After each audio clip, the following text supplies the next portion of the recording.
Ooh, that looks tasty. In the not-too-distant future, the game of Texas Hold'em poker has evolved. This enhanced form of the game, named after the secret location of the largest annual tournament, is known as Western Tropic. Each year, the world's most elite players gather on a tropical island somewhere in the Pacific.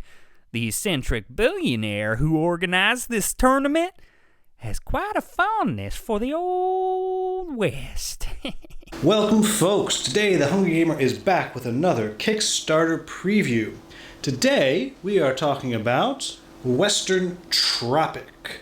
And before I get into it, first let me say thank you to Manic Mark for doing his first voiceover intro for us. And second, please make sure you turn on the Klingon subtitles, because if I make a mistake, that is where I will put any corrections. Today, we are talking about Western Tropic. And the conceit behind Western Tropic is, in some time in the future, the game of Texas Hold'em has evolved into something slightly different. And every year there's this big tournament that this really rich dude holds, and he makes everyone dress up like they're from the Old West, because that's how he does. In any event, if you have zero interest in how this game is actually played, then you can go ahead and jump to the timestamp that is on the screen right now. For those of you who are still here, let's very quickly talk about how this game is played. Now, the first thing I'm going to say is, one, the game itself will come with its own special deck of cards, and the cards will have art something similar to this here. Now, it wasn't ready, but I was perfectly happy to just demonstrate with a deck of cards that I already have. I will also go ahead and say that to play this game, you actually need 4 to 8 players. I only have it set up with 2 here because 2 is enough for me to show you how the game actually works. Now, the way the game is played is you are playing hands of poker. And to win, you're looking for 4 of a kind, or a flush, or a straight flush, or all the things that you have in regular poker. Except the way you do it is a little bit different. For those of you that don't know, in Texas Hold'em, to start the game, you have 2 cards in your hand. And this game is exactly the same. Here I happen to have, I'm playing with the banker here, and I have the bounty hunter. And they each have 2 cards in their hand. My bounty hunter has a suited king-jack, and my banker has an unsuited ace-king. And what you're trying to do is you're trying to use those 2 cards in conjunction with the cards that are on the table, which are community cards that everyone's able to use to form your best possible hand of 5 cards with the eventual 7 total cards that are out there. Now, this game's no different, except, as you can see, there are 25 cards laid out in this 5x5 grid. And what you're going to wind up doing is each player is going to choose a line that they are playing on. And those are their 5 cards. And then at the end of each player's turn, depending on what kind of hand that they have, they will score points. The first player to get to 60 points is the winner. Let me show you how a round works. So the game starts out, and one player is picked to go first. I'll just say the bounty hunter for this moment. And they're going to look at their cards, which I already told you are Jack, King suited. And so we'll have the bounty hunters going to clearly want to play this line here because there's 2 kings and a jack already there. So we'll say our bounty hunter is going to play that line. So they place their character card right there next to that line, which means that's what they're playing. If she wanted to play this line here, the bounty hunter would play like that. And then we would go around the table, each player gets to pick, and my banker, as I told you, has an ace-king, also off-suited, I should say, and they're also going to want to play that line because they have a very high straight, which is a wonderful hand. Now, the other 2 players would not be able to play this line. They could play any other line that they want. Up to 8 players, so in theory you have a whole bunch of spots there taken up. The last player to place goes first, and it's very simple what you do. So on your turn, the first thing you do is you draw. You take 1 card from the deck here, and you add it to your hand. So now I have an ace, a king, and a 3. And the next thing you have to do is burn a card. You're going to throw away one of those cards. And the thing that happens though when you burn is you have these abilities that you can use. So I'm clearly going to throw away this 3 of hearts. So I'm going to throw that away, put that in the burn pile over there. And I can choose to remove any 2 cards from the grid and replace them with new cards from the draw pile. And so what that would look like is I would take 2 of my points. You start the game with 5. Get rid of those. And then I could clear out any 2 cards that I wanted. So just for kicks, I will throw away this 5 and this queen over here. Now there's no strategy for me to actually do that, but just so you can see how that works. And then I would put 2 new cards out. The other things that I could have done to throw away a different card was I could swap a card from up to 3 spaces away on the grid to another location. So I could take this 4 and I could swap it with any card 3 spaces away. So 1, 2, 3. So I'm swapping it with that 5. Or I could move my character card up to 3 spaces away around the perimeter of the grid. So if I burned one of those, I could move my character card to a different line if somebody had messed with the grid on me. And then the final one is steal a random hole card from a player, and then you take another action during your turn. And you see the points that those cost. Once you've gotten through there, you get to do what is called the bonus bet.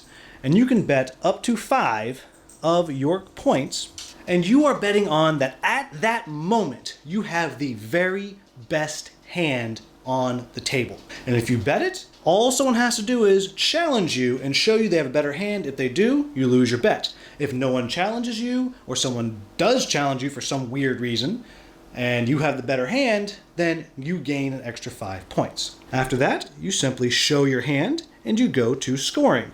So here I have a straight, which right here, a flush or a straight, gets me 7 points. So I would take 7 points.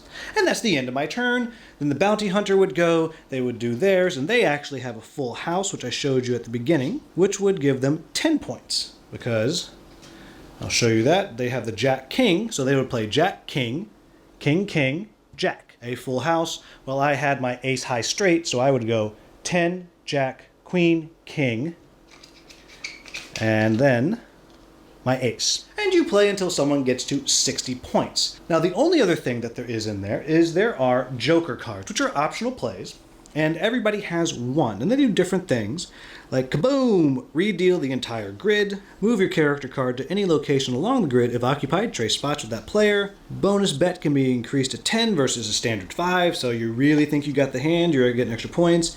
Everyone has to burn and redraw their whole cards except for you, and so on. You get the idea. And so that's the way the game works. It's actually quite simple if you already know how to play Hold'em. If you don't, you kind of have to learn how to play poker before you can play this. In any event, so what do I like about this game? Well, the first thing that I'll say is I do like that they have taken Texas Hold'em and they've gamified it. Yes, I know Hold'em is already a game, but this is more of a gamer's game. It's a lot more strategy and it's less cutthroat. And I mean that because there is no player elimination.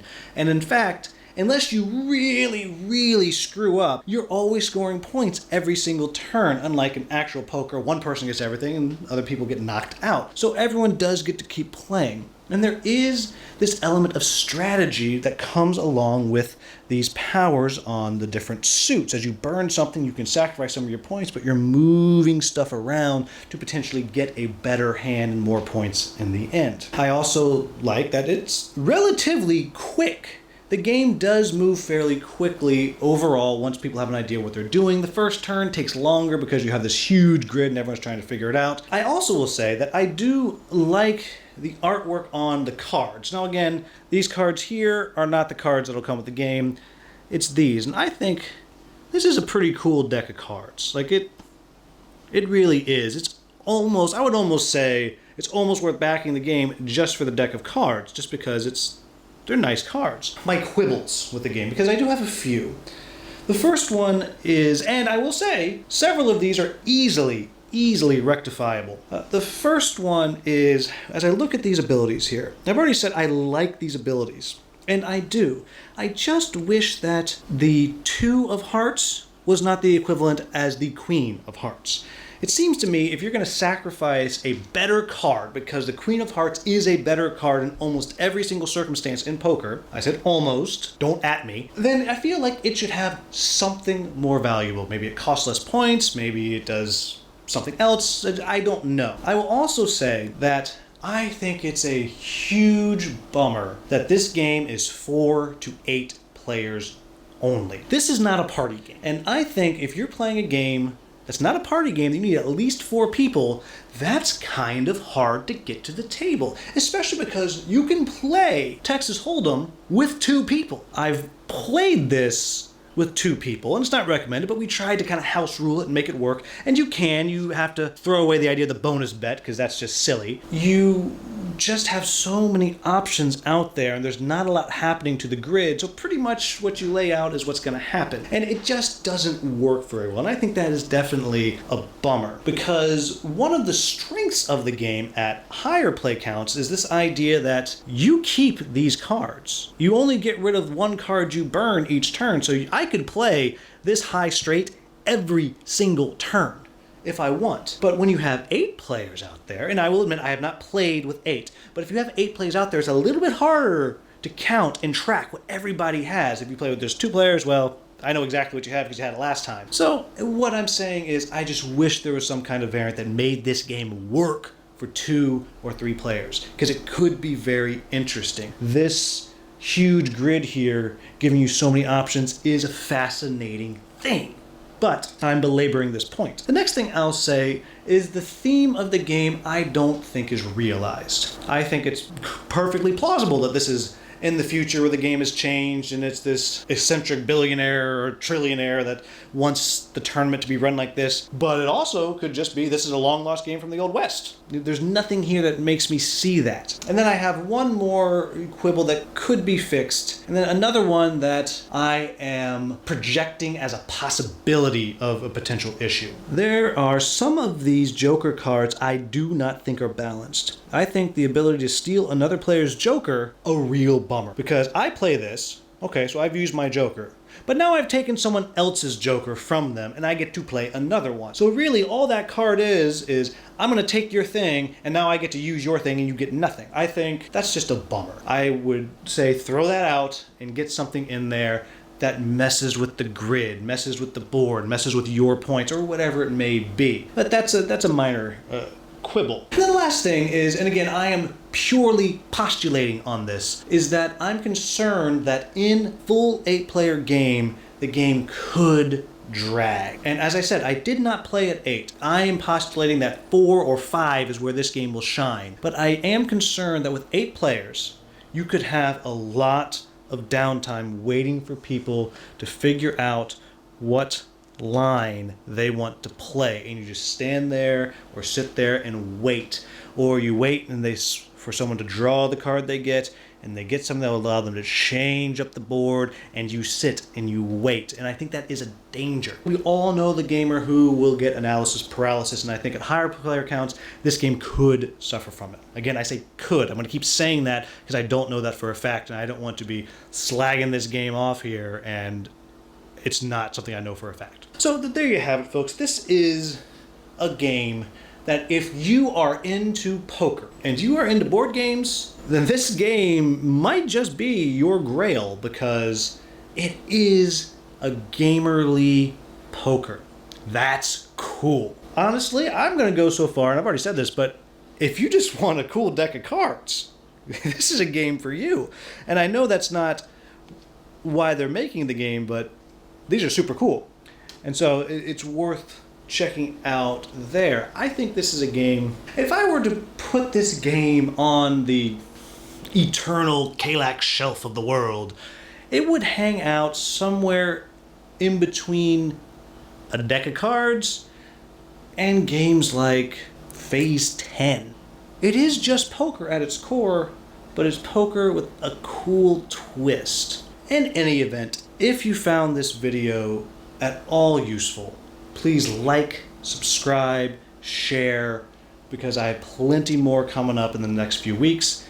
If you have played this before and I just totally biffed something, please let me know and I will get it into the Klingon subtitles. I will also make sure that In the comments, there is a link where you can find out more about this game if you are interested. Because if you are a pure card player also, then this is really something you need to check out. So as always, thank you so much for watching and have a wonderful, wonderful day.